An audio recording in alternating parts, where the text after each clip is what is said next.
Anime that predict the future. তো এসব অ্যানিমেগুলো দেখলে মনে হবে ডিরেক্টরসরা কি টাইম ট্রাভেলার ছিল, এআই ওয়ার্ল্ড কন্ট্রোল করতেছে, গ্লোবাল প্যান্ডামিক, আরো ফিউচারের যত ইভেন্টস, ক্যান ইউ ইমাজিন এইসব অ্যানিমেগুলো আগেই প্রেডিক্ট করে ফেলেছে। কিন্তু একটা কথা আমি তোমাদেরকে বলি, এইসব অ্যানিমেগুলো শুধুমাত্র এন্টারটেনমেন্টের জন্য না, এগুলো আমাদের ফিউচারের ব্লুপ্রিন্ট। তাই আজকে আমি তোমাদেরকে এমন কিছু অ্যানিমে সম্পর্কে বলবো যেগুলোর প্রেডিকশনস ফিউচারে হয়ে গেছে। আর হ্যাঁ, এইসব অ্যানিমেগুলো দেখার পরে তোমাদেরও মাইন্ড ব্লো হয়ে যেতে পারে আমার মতন। তাই ঠিকভাবে বসে পড়ো, কারণ আজকের এই ভিডিওটা তোমাদের লাইফ চেঞ্জ করে দিলেও দিতে পারে। আর আমার লাইফ চেঞ্জ করার জন্য তোমরা একটা লাইক করে দাও। Number 1, psychopath. First of psychopath একটা ডিস্টোপিয়ান ফিউচারের কথা বলে, যেখানে এআই সিস্টেম দিয়ে হিউম্যানসের অ্যাকশন আর ইমোশন জাজ করা হয়। আর ভাই, আমাদের রিয়েল লাইফে এআই এতটা পরিমাণের বাড়ছে যে আমাদের ক্রেডিট স্কোর, আমাদের বিহেভিয়ার, ইউটিউব রেকমেন্ডেশনস সহ ফেসবুক, ইনস্টাগ্রাম সবকিছু এখন এআই কন্ট্রোল করতেছে ম্যাক্সিমাম জিনিস। কিন্তু সাইকোপ্যাথে যেটা দেখানো হয়েছে, AI flawless until it's not. আর রিয়েল লাইফেও এআই বেসড ডিসিশন নেওয়া হচ্ছে। For example, AI recruitment tools যেটা বায়াসড হয়ে ফিমেল ক্যান্ডিডেটসদের রিজেক্ট করে। Can you imagine? তার মানে এআই রিজেক্ট করতেছে। আর হ্যাঁ, সাইকোপ্যাথে যেটা দেখানো হয়েছে, এআই সিস্টেমের কন্ট্রোলই সোসাইটির একটা পারফেক্ট এক্সাম্পল। বাট এটার একটা ডার্ক সাইডও আছে। আর রিয়েল লাইফে আমরা এআই ইথিক্যাল ইস্যুস নিয়ে যতটা কথা বলেছি, সেই কথাটা দেখে মনে হচ্ছে সাইকোপ্যাথের ডিরেক্টরই কি সাইকিক ছিল নাকি? So is a psychopath a warning or a prophecy?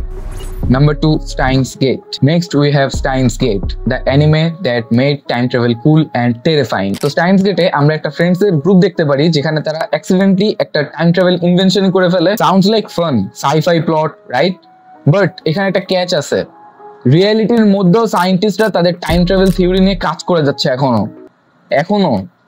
For example, quantum physics এর মেনি ওয়ার্ল্ডস এর ব্যাখ্যা দেখে মনে হবে স্টাইনস গেটের প্যারালাল ওয়ার্ল্ড কি রিয়েল হয়ে যেতে পারে। আর হ্যাঁ, এই অ্যানিমের ফোন আর মাইক্রোওয়েভ দেখে মনে হবে রিয়েল লাইফে কোয়ান্টাম কম্পিউটার্স নিয়ে এত রিসার্চ হচ্ছে, সেটা কি একদিন স্টাইনস গেটের মতন একটা ডিভাইস বানাবে? ও হ্যাঁ, আর স্টাইনস গেটের বাটারফ্লাই ইফেক্ট দেখার পর তোমাদের এইটা মনে হবে যে একটা ছোট একটা চেঞ্জেস কিভাবে একটা বড় কিছুর কারণ হয়ে দাঁড়ায়।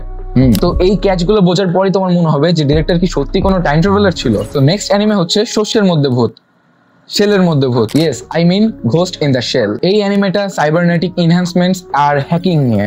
ইয়েস, জানি হ্যাকিং এর কথা শুনে তোমাদেরও এক্সাইটমেন্ট কাজ করতেছে। আর আরেকদিকে ভাই, রিয়েল লাইফেও সাইবারনেটিক ইমপ্ল্যান্টস আর এআই প্রস্থেটিক্স যে আকারে ইউজ হচ্ছে, এগুলো দেখে আমার মনে হচ্ছে যে ঘোস্ট অফ দ্য শেলের ডিরেক্টর ফিউচার সায়েন্টিস্ট ছিল, যে পাস্টে যে অ্যানিমেটা বানায় ফেলছে।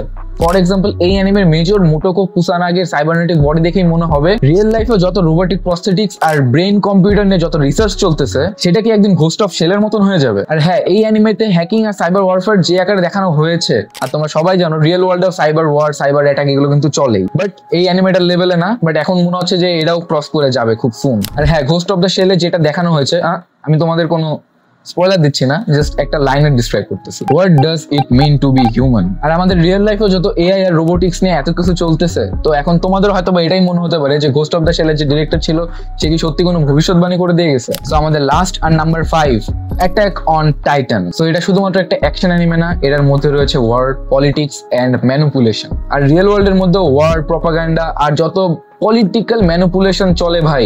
তো তোমরা কি বুঝতেছো? মিল আছে এর মধ্যে। আর ডিরেক্টর সেম সবকটার মতনই, তার মানে ফিউচার প্রেডিক্টেবল মানুষ এক একজন। ফর এক্সাম্পল, এই অ্যানিমেতে এরেন এগারের যে গর্জনটা তোমরা দেখবা, তো ওটা দেখে তোমাদেরও মনে হবে যে আমাদের ওয়ার্ল্ডে যে গ্লোবাল কনফ্লিক্টস গুলো চলতেছে, ওইগুলো কি একটা পর্যায়ে অ্যাটাক অন টাইটানের মতন চলে যাবে। আর হ্যাঁ, এওটিতে যেটা দেখানো হয়েছে, প্রোপাগান্ডা দিয়ে পাবলিক ওপিনিয়ন কন্ট্রোল করা। অপরদিকে রিয়েল ওয়ার্ল্ডে যত মিস ইনফরমেশন আর ফেক নিউজ যে আকারে ছড়াচ্ছে, তার মানে আস্তে আস্তে একটু তোমরা রিলেট করতে পারবে এই জায়গাটাতেও। আর এই অ্যানিমেটা দেখলে তোমাদের মনে হবে who is the real enemy. আর ভাই, ডিরেক্টর নিয়ে কোনো কথা বলবো না ভাই, এরা আধ্যাত্মিক লেভেলের মানুষ, তো না বলি আর। তো ইন দিস পয়েন্ট তোমাদের কি মনে হচ্ছে, এইসব অ্যানিমে ডিরেক্টরসরা কি ফিউচার প্রেডিক্ট করে ফেলছিল, নাকি জাস্ট এদের একটা লাকি শট ছিল? সো কমেন্টে জানাতে ভুলো না। আর তোমাদেরও যদি কোনো ফিউচার প্রেডিকশন আলা কোনো অ্যানিমে থাকে, আমাকে রেকমেন্ড করতে পারো, আমি সেটা ভিডিওর মধ্যে তুলে ধরবো।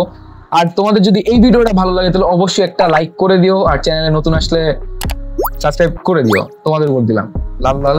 ইয়েস, তো দেখা হচ্ছে নেক্সট ভিডিওতে, ততক্ষণের জন্য বাই।